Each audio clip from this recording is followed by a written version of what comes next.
लोग रहते हैं, लेकिन दुख की घड़ी में आपको शायद एक कंधा भी नहीं मिलेगा जिस पर आप अपना सिर रख कर रो सकें। पूरी दुनिया में 800 करोड़ लोग रहते हैं, लेकिन इसमें 8 लोग भी शायद ऐसे नहीं होंगे जिन्हें आप वाकई में अपना कह सकें। सोशल मीडिया पर भले ही हमारे हज़ारों दोस्त होंगे, फॉलोअर्स होंगे, लेकिन असल ज़िंदगी में एक भी हमारे साथ नहीं। आज भीड़ में हर कोई अकेला महसूस कर रहा है और यही आज के दौर की सबसे बड़ी बीमारी है।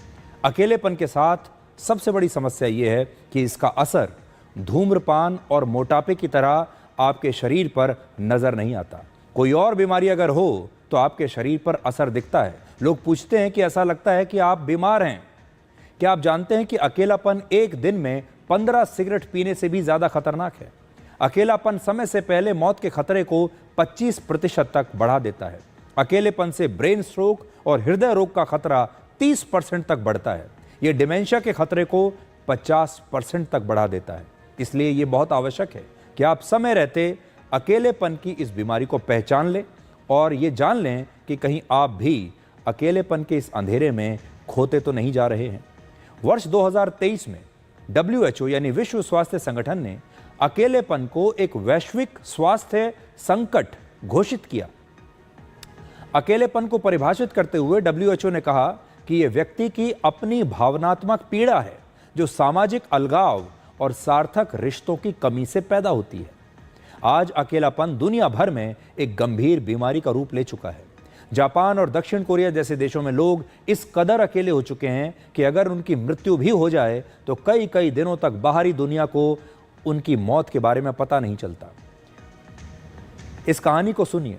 पिछले साल जापान में करीब 76,000 लोगों की मौत उनके घर में अकेले हुई। इनमें करीब 4,000 मौत ऐसी थीं जिसमें करीब 1 महीने के बाद बाहर के लोगों को उनकी डेड बॉडीज मिली। जापान में अकेलेपन को दूर करने के लिए ज्यादा उम्र के लोग कई बार जानबूझकर अपराध करने के लिए भी तैयार हो जाते हैं, जिससे कि उन्हें सजा मिले और सजा के बाद वो जेल में दूसरे लोगों से मिलकर कुछ बातचीत कर सकें, उनका मन लग जाए। भारत में भी अकेलापन तेजी से फैल रहा है और इसकी मुख्य वजह है भारतीय समाज में आया एक नया बदलाव। पहले हमारे परिवार में माता पिता, दादा दादी, नाना नानी के साथ हम अपना सुख दुख शेयर कर लिया करते थे। जॉइंट फैमिली होती थी, लंबा चौड़ा हंसता खेलता परिवार होता था। लेकिन अब यह पुराने ज़माने की बात है। अब जॉइंट फैमिली की जगह न्यूक्लियर फैमिली ने ले ली है। महानगरों में अब डिंक्स यानी डुअल इनकम नो किड्स का चलन बढ़ रहा है, जहां सिर्फ परिवार में पति पत्नी ही रहते हैं और वो बच्चे तक पैदा नहीं करना चाहते। बच्चे भी इसलिए नहीं पैदा करना चाहते कि वो ये जानते हैं कि अगर बच्चे पैदा किए तो उनकी देखभाल करने वाला परिवार में कोई नहीं। पहले हम अनजान लोगों से भी बात कर लिया करते थे। कोई रास्ता पूछता था तो बड़ा मन से उसे रास्ता बताते थे। कई बार तो घर तक छोड़कर आ जाते थे। बाजार जाते थे तो परचून की दुकान पर, सब्जी की दुकान पर दुकानदार से बातचीत कर लिया करते थे, लोगों से उनका हालचाल पूछ लिया करते थे। चाय की दुकान पर कई बार अनजान लोगों से बात कर लिया करते थे।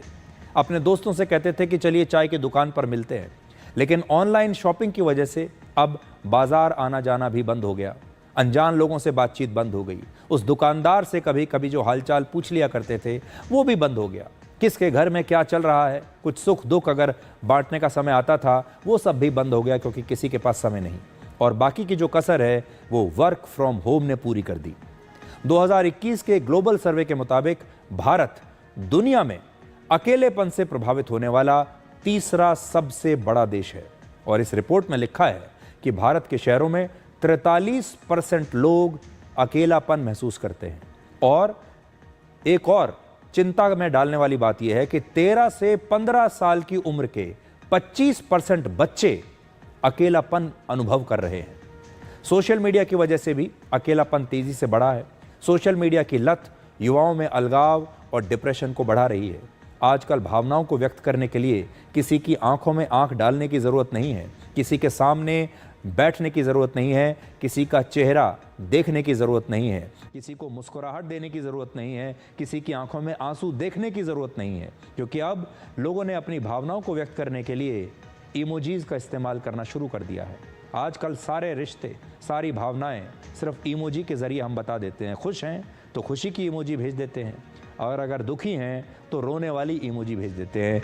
कभी कभी तो कितना समय हो जाता है जब हम अपने दोस्तों का चेहरा नहीं देख पाते।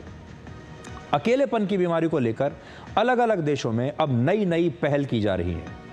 जैसे दक्षिण कोरिया में बुजुर्गों के लिए हैप्पी कैब्स चलाई जा रही हैं। ये एक कैब सर्विस है जिसमें बुजुर्ग नए नए लोगों के साथ बैठकर इस कैब में उनके साथ घूमने जा सकते हैं, थोड़ी मौज मस्ती कर सकते हैं। इस दौरान वो नए लोगों से मिल सकते हैं, उनसे बातचीत कर सकते हैं, उनका अकेलापन दूर हो सकता है। इस प्रकार की नई कैब्स चलाई जा रही हैं।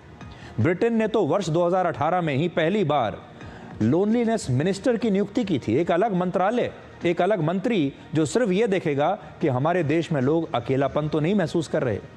अकेलेपन की बातचीत करके हम आपको डराना नहीं चाहते, बल्कि आपको जगाना चाहते हैं। हम बचपन से लेकर बड़े होने तक हमें सिर्फ ये सिखाया जाता है कि सफलता ही खुशी का सबसे बड़ा पैमाना है और जीवन में हर कीमत पर सफल होना सबसे ज़रूरी है। जो सफल है वो खुश है। लेकिन हमें इस दौरान रिश्तों की अहमियत नहीं सिखाई जाती। सिर्फ ये कहा जाता है कि सफलता की अंधी दौड़ में दौड़ते जाइए, और ज़्यादातर लोग सफलता के रास्ते में रिश्तों को पीछे छोड़ देते हैं। अगर आप भी ज़िंदगी की सफल होने की इस रेस में दौड़ते दौड़ते अपने दोस्त और अपने परिवार को पीछे छोड़ते जा रहे हैं, तो हमेशा याद रखिए, सफलता की चोटी पर पहुंचकर आपको सिर्फ अकेलापन ही मिलेगा। और जब वहाँ से ढलान शुरू होगी, तब आपको सबसे ज़्यादा इन्हीं लोगों की आवश्यकता पड़ेगी जिन्हें आप पीछे छोड़ आए हैं। इसलिए अगर आपके आसपास कोई ऐसा व्यक्ति है आपके परिवार में जो अकेलापन महसूस कर रहा है, अगर आपके आसपास आपके परिवार में कोई ऐसा बच्चा है जो कटा कटा सा रहता है, अकेला रहता है, जिसका मन नहीं लग रहा है, तो उससे तुरंत आज ही बात कीजिए। और ये कोई मन का खेल नहीं है, अब ये एक बीमारी का रूप ले चुका है। जिस प्रकार आपके शरीर में कोई बीमारी आती है और आप उसका इलाज कराने के लिए अस्पताल जाते हैं, डॉक्टर के पास जाते हैं, क्योंकि आप जानते हैं कि वो बीमारी आपके शरीर को बहुत कष्ट देगी। ये अकेलापन की बीमारी भी बिल्कुल वैसी ही है। इसलिए सबसे पहले अपने घर में इसके बारे में बात कीजिए, दोस्तों के साथ बात कीजिए, और तब भी अगर ये काबू में नहीं आती है बीमारी, तो फिर डॉक्टर के पास जाइए।